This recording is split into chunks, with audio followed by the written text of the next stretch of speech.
News Digital Live. I'm Dima Zain. Today I'm joined by PBS News Capitol Hill correspondent Lisa Desjardins to break down the 2024 presidential election. Lisa, it happened. It happened. You didn't dream it. It did happen. This is where we're at, and somehow we have most of the results this morning. And we're here to break it down. Before we jump in, I want to let our viewers know that Lisa will be taking your viewer questions live.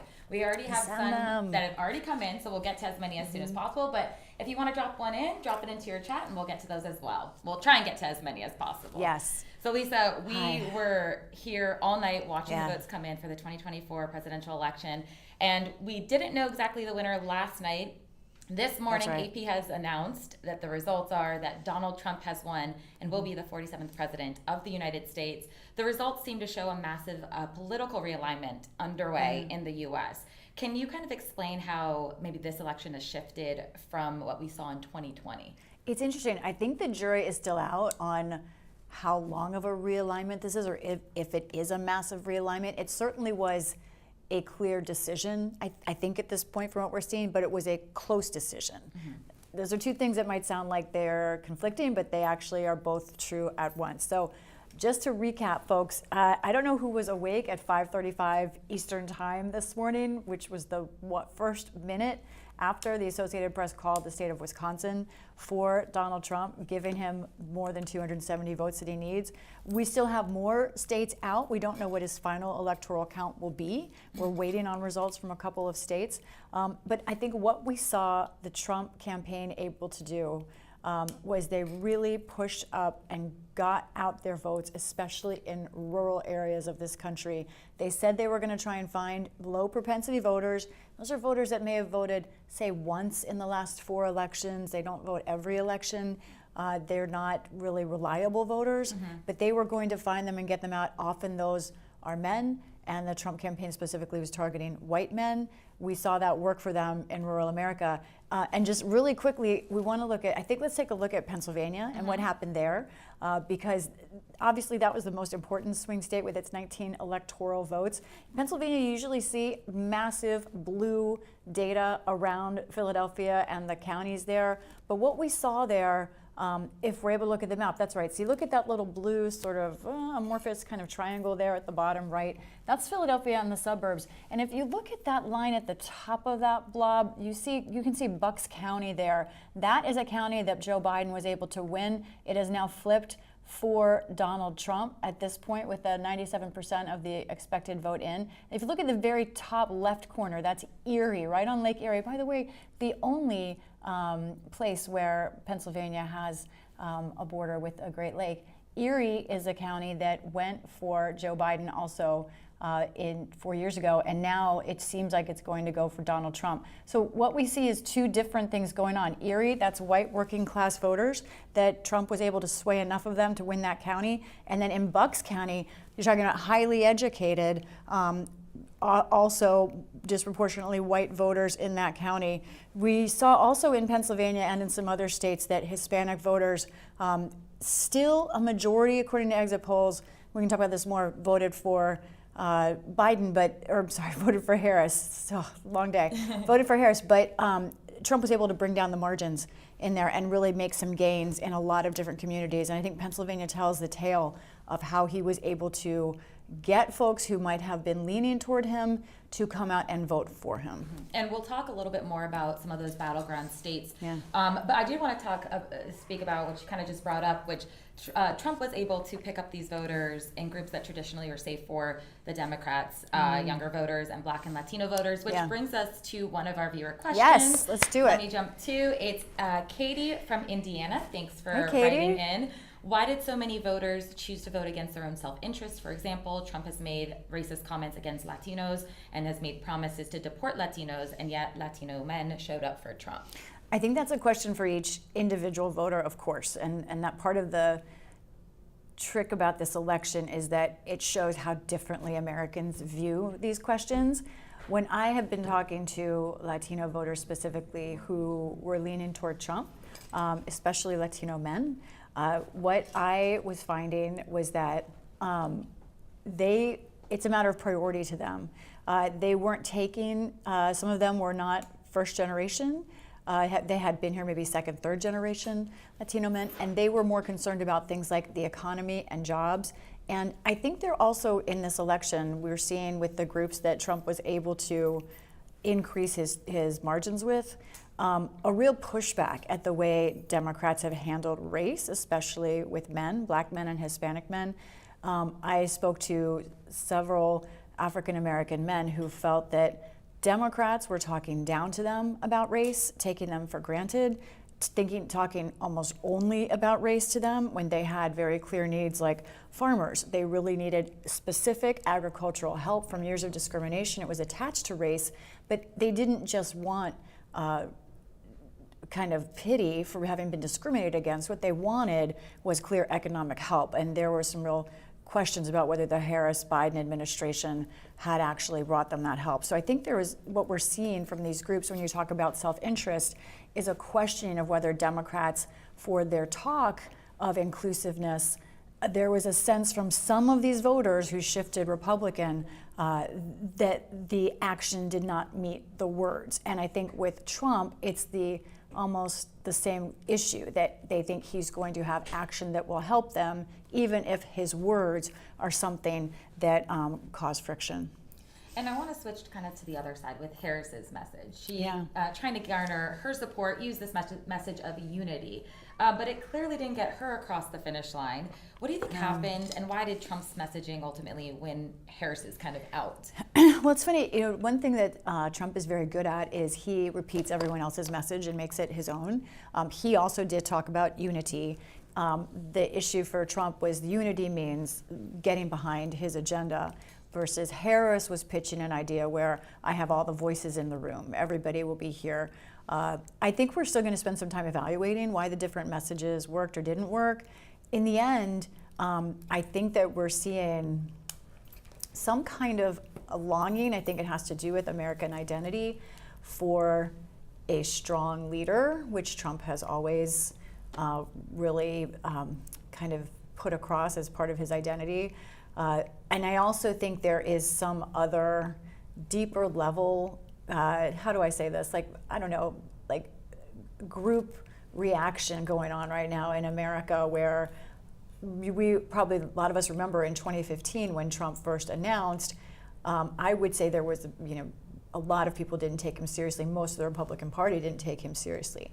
But once he started gaining momentum, it sort of was a snowball that reached a certain mass. Mm-hmm. And I think there's some sort of sociological study where if a minority is able to get something like 25% of a group together, then that has a chance of really becoming a majority, because it's seen, even if it's loud enough, as representing perhaps a dominant view, even if it's a minority. And I think Trump was able to have that kind of slingshot effect, where his fans, his supporters were so passionate about him, and he demanded that they be passionate about it. He talked about he is the best, he is the only. He was very good at a self-fulfilling prophecy about himself. And I think that he captivated a part of the American electorate who was really desperate for clear leadership without any hijinks or Washington gobbledygook, to talk to them directly. And he was able to talk to them directly and convince them that he would help them, despite all of the lies, despite his felonies, all of that he brushed aside. And in the end, we see that many Americans in this close election, and I want to repeat, it was close in these states, many Americans brushed that aside as well. And speaking about law, I want to bring to one of our viewer questions, which is Janet from Oregon, who's asking, Janet. Hey Janet, thanks for tuning in. How can a convicted felon be qualified to serve as president? Right.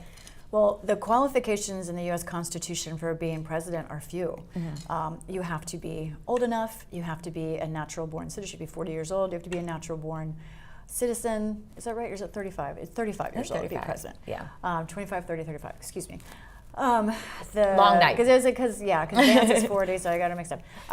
You have to be qualified on age, you have to be a natural born citizen. Mm-hmm. There is nothing in the Constitution that says what your criminal status is or isn't. The founders left that open. Their approach was that this is going to be a national vote, and if voters want to choose someone, that have a series of qualifications that perhaps we think are disqualifying, it's up to voters. Now, we are completely uncharted waters here in terms of a president-elect who is facing sentencing for dozens of felonies and also facing a potential trial in a case that is about engaging in trying to overturn an election. And it is not clear what that means. I think our William Brangham is one of the best experts on this, and he said really this is really a kind of completely turns the page in sort of what this legal case means, the questions that these judges and I think the Supreme Court justices will have to decide here are very different now. It just seemed like it shouldn't be different. He's the same person. Whatever he did or didn't do, it's the same thing. But the way our justice system approaches presidents, especially given the Supreme Court ruling this summer, is different. They put him in a different category, rightly or wrongly, and it's going to be very murky and tricky. But to Janet's question, there's nothing in the Constitution about it. It's possible that we could force the Supreme Court to rule on it, but there's no precedent for this, and there's no limits in law when it comes to criminal status. And I want to talk a little bit about the polling. Yeah. There's so much focus on the polls leading up to election night. Yeah. How did we see, how did what we see there compare to the results? And then it also leads me into a few of our viewer questions. So Nancy from Pennsylvania is asking, yet again, polling was wrong and has been for the last few presidential elections. So what can be learned from the recent polling debacle, and how can future polling be improved? Yeah. And do you want me to go into Clayton's as well? Sure, whatever. Okay. You can group them all together. Group them all together. Clayton Great. from Arkansas, thank you Cool. both for writing in, is asking, why is there such a disconnect between what many in the mainstream media as well as pollsters believe would happen and what really happened? So why have polls had such a hard time with Trump's races? Okay, I promise I'm not a polling apologist. I promise I'm not. I'm with you guys on being closely scrutinizing polls. But we have said, if you watch, we've done a lot this year on polls, how they work, what they're good at, what they're not good at. And whenever we use polls, and I really don't love to use them to say, here's where the race is. They're never a good snapshot. They're never a good it's gonna end like this. It's really not what they're for. I think they do help with trends. You can see movements. You can say, oh, something's happening with this group, something's happening in this state. So I'm trying to say I'm with you guys on questioning polls, and I'm saying that, you probably sense, because I am going to disagree with your premise. When I look at the data from this election, what we have in these states are very close races. Right now, let's look at the map from Wisconsin, for example, and where that stood. This was the state that put Donald Trump over the top. There we go. So look at this, 50% for Donald Trump, 49%. It's specifically 49.7 for Trump, 48.9 for Harris. That's less than a point difference. And this is actually what polls were predicting. This is within the same margin of error. Polls were saying this is close. Polls were saying in Pennsylvania, in Michigan, in Wisconsin, this race could go either way. It's virtually a tie. Now, it's really unlikely it would have an exact tie in this country. It's possible, but if somebody's going to win by 1 vote or 1,000 votes or 2,000 votes in a state like Wisconsin where there's 3 million votes, this was very close. So the fact is that as I look at it, the polls were actually right on target. We knew this was close. If you listened to our coverage, if you saw what we were putting out on social media, we were all saying, this is too close to call. It could go either way. And look at that. I mean, if this margin is just, let me see if I can do the really quick math, 30,000 votes there in Wisconsin right now, that is an amount of votes that Democrats probably could have found, or maybe 30,000 people just didn't show up in this state with 3.2 million people for Donald Trump. It really was within reach for Harris, but as the night went on, Trump just got his voters out more. So I like these questions a lot, but I really think that the polling in the swing states did well. And what was the last question? I feel like, how can the media, I want to make sure I get it. Let me see. Clayton? Clayton from Arkansas, so why is there such a disconnect between what many in the mainstream media as well as pollsters believe would happen and what really happened? I think that, Clayton, it depends on the media that you're watching, but I will say, I wonder if this isn't kind of the ghost of 2020, that there was certainly a disconnect there. I just know that I was saying it's very close, it could go either way. Now, in the end, I did feel there was a breeze for Harris in the last week. In the end, I think that I'm not really sure that was real, but I also said that Trump had weeks of better momentum, and it was when the early vote was coming in. So I don't know who you're watching, but I kind of feel like we did okay. Yeah, I did too. Yeah. And as you mentioned, it was an extremely close race. You know, Yeah. for a while we were watching, and we didn't really know what was going to happen. And it brings me to talking about the battleground states. Yes. So Trump did win 4 out of 7. So far. So far. Yeah. So there are 3 that still have not been called. It's Michigan, Nevada, and Arizona still are being counted. So Trump is still leading as of the last time I looked in all of those states, I believe, right? We can do a really quick update. Real Michigan, quick, check. Michigan, he's up by 1.6 percentage votes. Okay. And then in Arizona, let's do a quick check. Arizona, Trump is up by almost 5 points.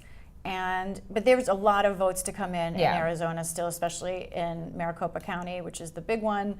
And in Nevada, he is up. Oh, it's closer. It's almost 5 points also there. And similarly, there's a bunch of Democratic votes to come in, but that's a pretty good margin with 84% left in Nevada. So he's leading in all 3 remaining battleground states at the moment. Is that a surprise for one candidate to be leading or have won all battleground states in an election? I think to me, it was a surprise this year. But you always have to, it's a tricky thing. You know, it's almost like predicting an election is almost like, this is going to be a weird analogy, forgive me because I'm kind of loopy, but it's almost like dating someone. Like you're sort of like, you're feeling the emotions on the date, I'm really into this, but then you're sort of also thinking about the long-term smarts, like, oh, but wow, there's like an open container of food in the car. Like, is that a bad sign? You know, but you're having such a great date that you don't want to think about this and all of the things that'll like maybe give you caution. So why am I talking about this? Because it's sort of like the emotion of going into this and looking at it, it seemed like it was so close that it seemed very rational. This is the way I approached it, to say, they're not all gonna go the same way. It's so close that one's going to tilt just this way, another's going to tilt just that way. That's sort of the, like, you're on a date and you're having a great time and you're like, this is where I'm at. This is where my head's at in this moment.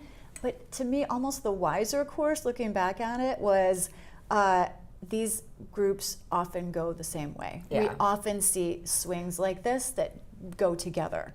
All 7 is kind of a surprise, especially a place like Nevada, where Democrats have an incredible turnout machine in the culinary union. So I think it was a surprise being here in 2024, but I think if you take the 30,000-foot view, you can see why it makes sense in what we've seen in other elections. Yeah, and a surprise, but we still have those 3 that we are watching.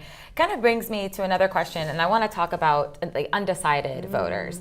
And we have another viewer question that'll add on to it at the end, but these undecided voters, who refuse to vote for either party, in either candidate due to the ongoing war in Gaza and the U.S.'s role supporting Israel's military actions. So I'm asking, what role did these voters kind of play in the final vote for a vote count for the presidency? You mean the third-party voters? The third-party voters, or those okay. undecided voters who just refused to vote for either party. Yeah. That goes to also David from Colorado, and thank you, David, for tuning in and writing in a question, who's asking, though it doesn't seem like third-party voters took a determinative share of votes, is there any indication that the equivocation of both sides could have led to depressed turnout for Kamala? Right. Those are both really good questions. All right, let's talk about where the third-party candidates did in the end.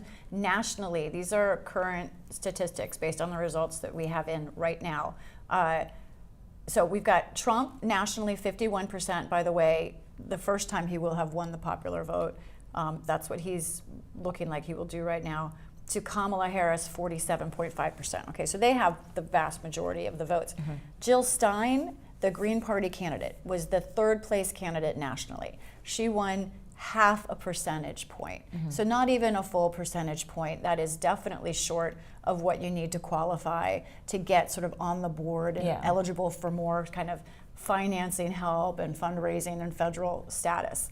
The fourth place candidate was Robert F. Kennedy Jr. with just below Jill Stein. So this is the thing. I spoke to many Jill Stein voters, including one young woman. There we go. Oh, look at our great team. Hey, there's in Michigan. This is where Jill Stein did better than she did around the country in Michigan.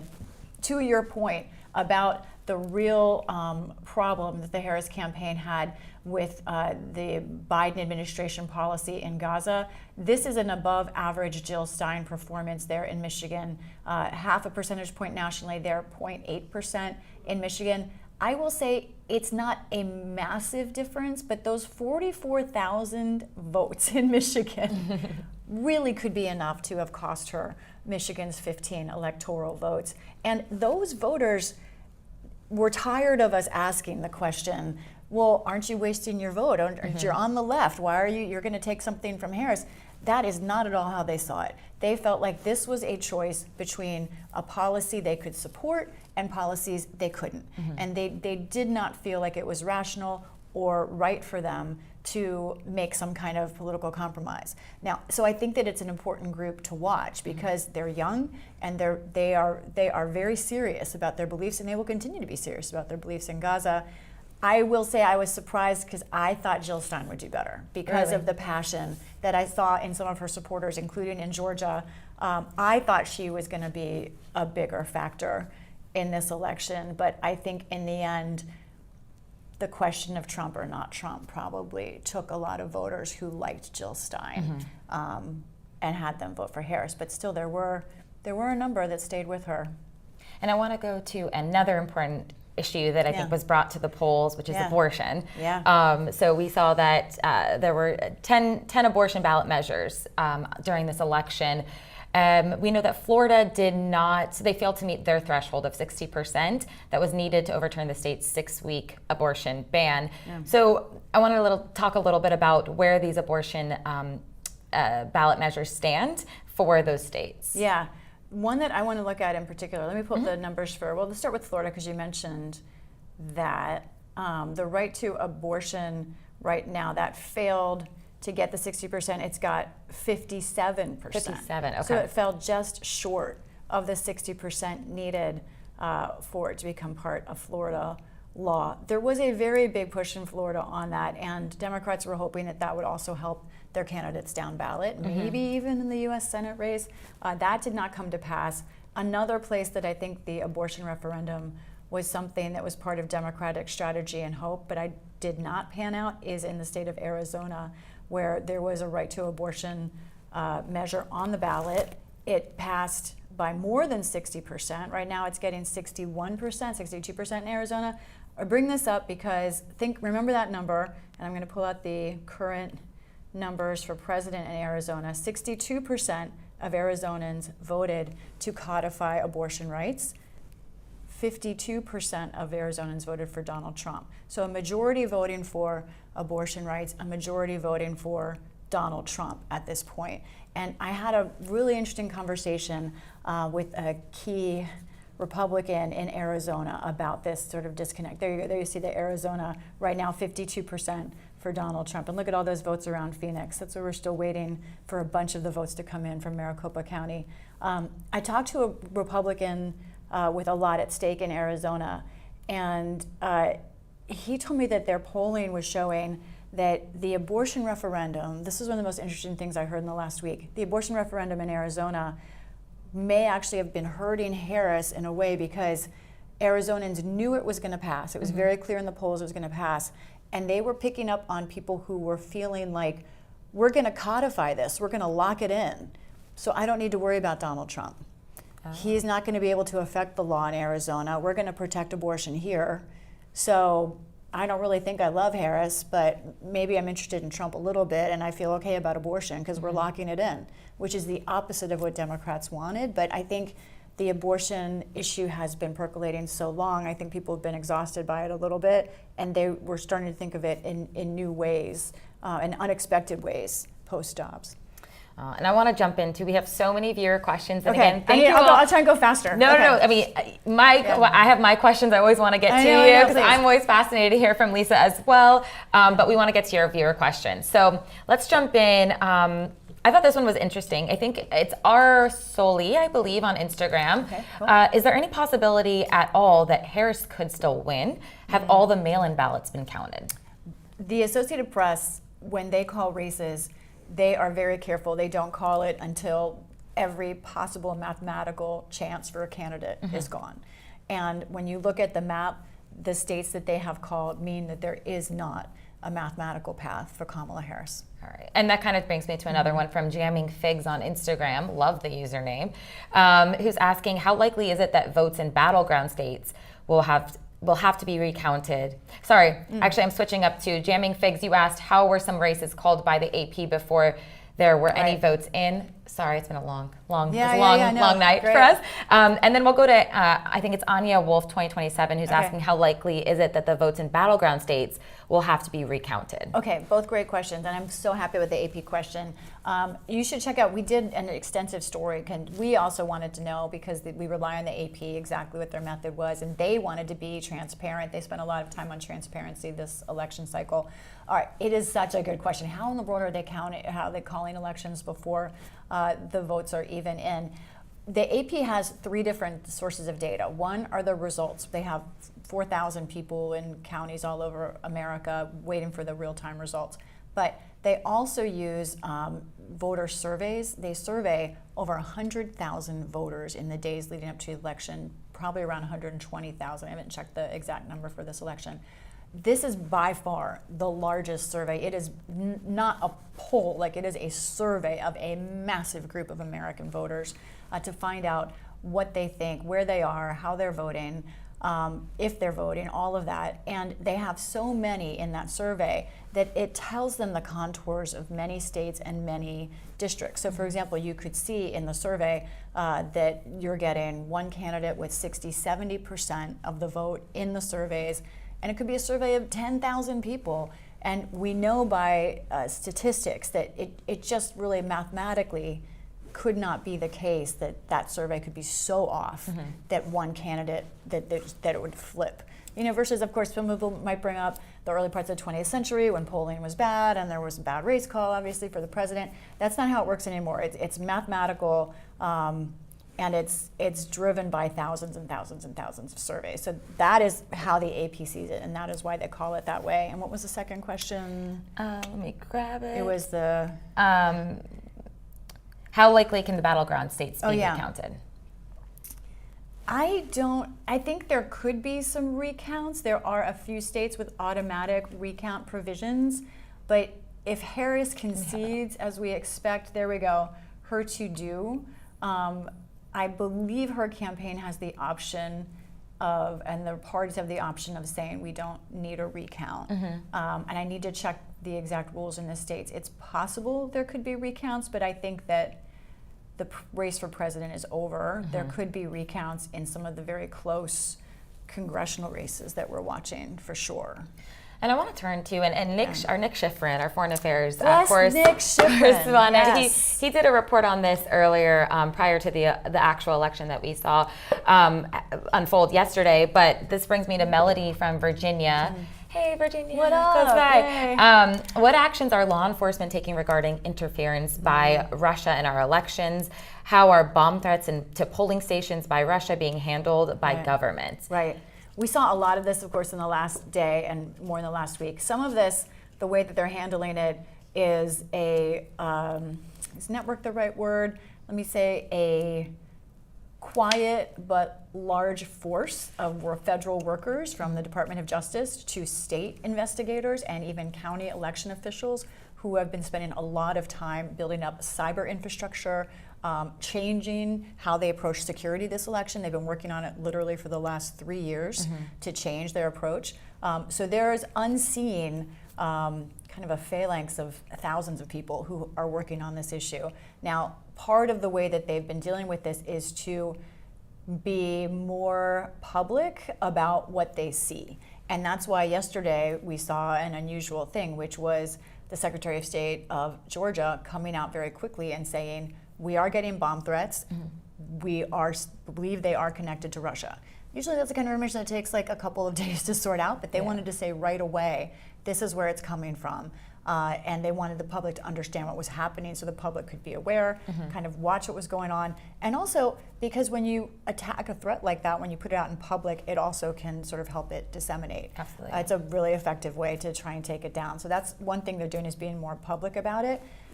But to be honest, I think a lot of this we don't know. I think a lot of these potential attacks are things that are never made public, that are just batted down by these walls of security and all of these sort of people in government structure who work around this day and night. And all of our correspondents here also do a great job of keeping it up to date on our website. Please go check that out. Nick Schifrin also has a lot of good reports on foreign interference in our elections. Let's go to this is a sweet comment that I'm going to just share. We're getting a lot of love from viewers for all things coverage. Yay. Lisa, thank you for being here, because that's always so great. I know you guys are tired out there too, so thank you for watching. Hanny and Karobo, and I think this is just a comment, but I'm going to share it, said, I watched the PBS News Hour coverage until it finished past midnight on the West Coast, and Lisa was live there. Now you're already up and streaming more information for us. Thank you to Lisa. You didn't get much sleep either. It's great. All of us, our whole team. But I tweeted out pictures of my cat this morning because I was like, I feel like America needs just a breath for a second, and like my cat sleeping just made me feel better. We're still working on getting Lisa's cat and my dog on set, so we'll work on it. Write that in. Say that you want it.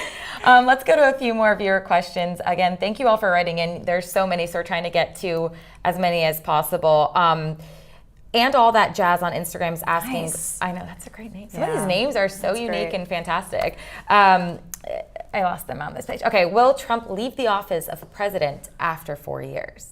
Yes, he has to. President cannot serve more than 2 terms, so he will have to leave office. Now, there is, of course, he's 78 years old right now. He would leave office at 82. So I believe one question, we like to focus on the results. We don't want to get too far ahead, but I think there will be a question in the Republican Party for, is there an heir? The jockeying for the next presidential race will start. If it hasn't already. Oh gosh, if it hasn't already. Yeah. Behind the scenes, I feel like there's a lot of phones going off. This brings me to another fact of Trump being in office. Comes from Carrie from Michigan, asking, and I love that we're getting people from all over the country, so thank you all for tuning in.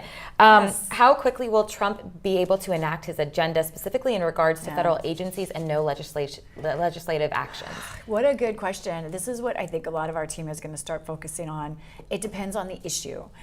We have seen in this century, in particular, a real expansion of presidential power.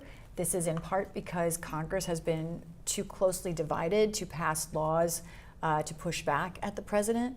On the other hand, the Supreme Court, led by Trump's own appointees to that court, his own justices, have sort of pulled back at executive power and sort of made it so that regulations, which are a superstructure of how our government works, are not necessarily as easy for cabinet agencies to enact. So there are 2 things happening at once. It really depends on the issue, but let's say something like mass deportations. Trump's plan for that is to enlist local law enforcement and the National Guard to do it. He has some direct powers there, but let's say he cites an emergency provision. He's talking about an old law in America that he wants to cite. The instant he does that, there will be court battles over it, and that will take some time. So I think it's going to be hard for him. His biggest things, it's going to be hard for him to enact right away. One thing he can do right away that he has said he would do is he wants to change who works in federal government. This is part of like Project 2025, and as much as he disowned and disavowed the policy provisions in Project 2025, and we're going to keep watching to see if they actually resurface as part of what he wants to do, the policy he set aside, but he's never disowned what was a core part of that project that doesn't get talked about enough, which was massing thousands of conservative, Trump-aligned workers to join the federal government. And he has said he wants to get rid of civil servants who are in there now, replace them with MAGA-aligned civil servants. That is something that would test the nature of our meritocracy, frankly. And it is something, in theory, he could do quickly, but changing jobs, the federal workforce is unionized in many parts, so moving workers out, depending on the workers, their political appointees, it's not hard for him to do. Lower down, very hard for him to do. So I'm sorry, it's a mixed answer. Some of these things he can try to do quickly, but I think the more controversial ideas he has, it would take time for him to go through court battles and others, but it's a work in progress. We're gonna have to evaluate a lot of what he's saying one by one. I mean, there's something like, some of his promises are like, I'm going to avoid World War III.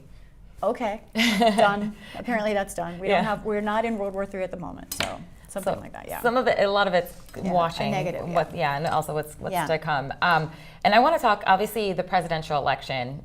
We all watched who was going to become president, the 47th president of the United States, but there were also some other things on the ballot. Right. We also had the Senate and House races. So can you talk a little bit about where's the House for the Senate, where's the House, where does it stand on the control of the House? And then also it goes to one of our viewer questions from Justin, who's writing in from New Hampshire. Hello, Justin. Hi, Justin.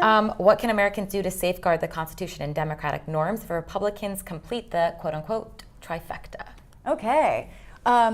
Sort of to Justin's question, that is where we are right now, which is Republicans are on track to control the White House, to be in the White House, control the Senate, and likely retain majority of the House. Now, the House, it's still not clear. It hasn't been called yet, but I went through all of the outstanding races. We've got, there we go, this is the division in the House right now, 201 Republicans, 182 Democrats.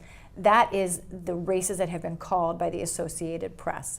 Now, I went through those dozens of races that are still outstanding. In those races, by and large, incumbents are winning.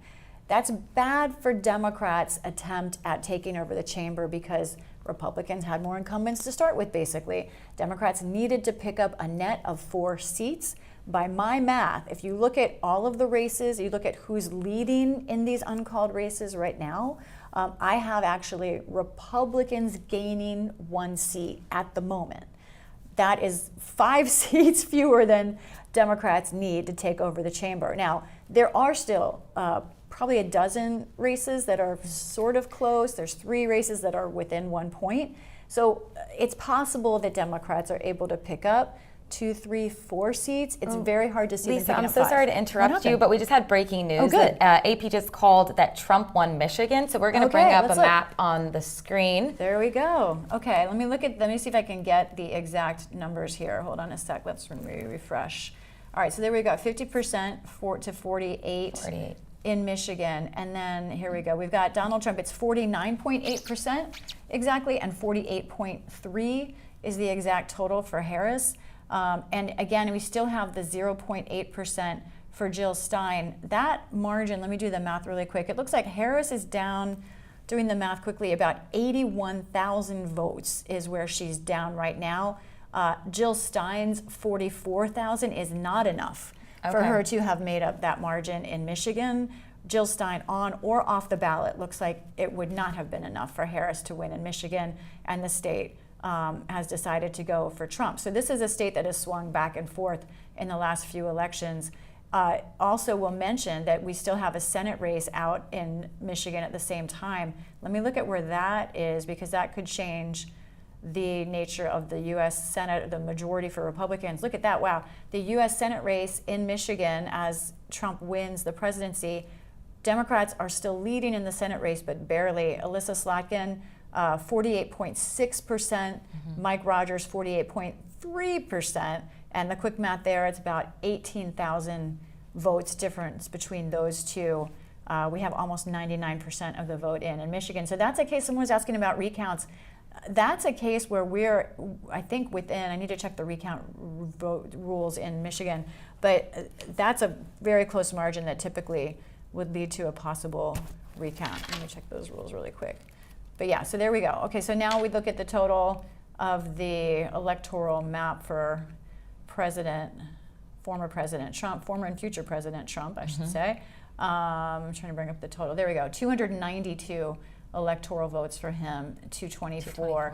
It's interesting because going into this election, one thing that Democrats didn't talk about a lot, but that was a problem for them, is a lot of the states, or some of the states that Joe Biden won in 2020, lost an electoral vote because of population loss. One of those is Michigan. Michigan went down one, but in the end, it doesn't matter because Trump is winning across all of them. He's picking them up. So then if we've got 11 more electoral votes from Arizona, 6 more from Nevada, that's 17 more votes. And so that gets him up to, I think 309 electoral votes, if I'm doing the math correctly.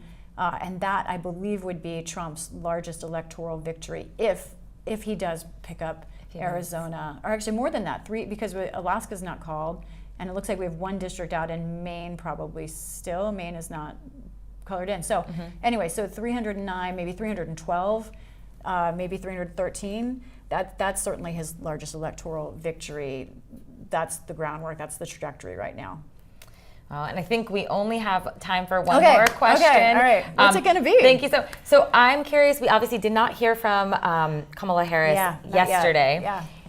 What do we expect? I know we're going to hear from her today. Do we know what time we're hearing from her, where she's going to speak from, and what can we expect from her today? I'll be honest, there was some back and forth this morning about when she was going to speak. I know she's planning to speak this afternoon. I believe it is before news time. But she is, there is reporting, I don't know if it's our reporting, that she is planning to call former President Trump, if she hasn't already, and concede the election. I don't have that reporting, that's from someone else. I think that, this is probably, it's going to be, it's always a difficult decision when you have to make a concession speech like this in such a hard-fought campaign, and one which the Harris campaign and Democrats really believe is existential to America, American values, American identity. She is Joe Biden's vice president. Joe Biden's kind of approach to these sorts of moments would be try and keep the country unified, try and stay on a positive course, no longer go on the attack. She's tried to be positive in these last couple of weeks, by and large. Of course, she also has been very critical of Trump on the democracy front. She's got some choices to make in this speech, but I think it's sort of this idea of Michelle Obama, go high, is something I would expect. That's sort of part of her identity as well. Yeah. But we don't know. We don't know. It's a difficult moment, and it's not just a difficult moment for the country, but for Democrats themselves. They need to retool. The chairman of the Democratic National Committee is planning to not run again for that position, and I think that we will see sort of a fallout across the board among Democrats as they figure out what happened here. They outspent Republicans, and they still lost. Yeah, and we will have Harris's speech as well streaming live. So check out our YouTube page and our website for that. Yeah. And Lisa, hey, thank you. You also were up all night. Good job. Didn't do as much as you, but thank you. It's good teamwork, team effort here at PBS News. Thank you, Lisa. Digital team. Yeah, thank you. Digital team. And thank you all to all of our viewers for tuning in and staying up late with us. And we hope to see you all again. So thank you so much, and thank you, Lisa Desjardins. Thank you. Have a good night.